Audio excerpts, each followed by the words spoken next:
The next question comes from Steven Anderson. Hey, Steve. He said, I found a private lender that will put up the majority of the cash for commercial properties I find. There are lots of them all around, but he requires at least $12,500 for the typical due diligence on the commercial properties. I don't have the cash, so how do I raise it? Well, Steve, it is true that commercial properties will require a lot more cash to do the due diligence, and frankly, anybody who buys one without doing it is in for an ugly seminar.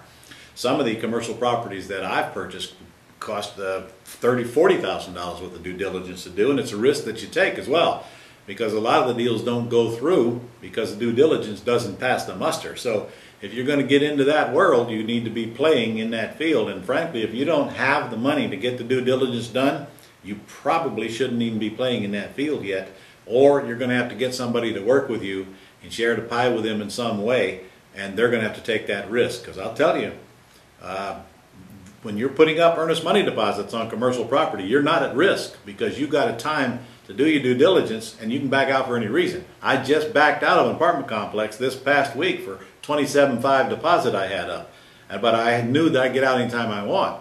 But the minute I start spending money on phase one reports and the other due diligence stuff, I don't get that money back. If I back out, it's gone. So that's not a game you want to play if you don't have the money to risk on the due diligence.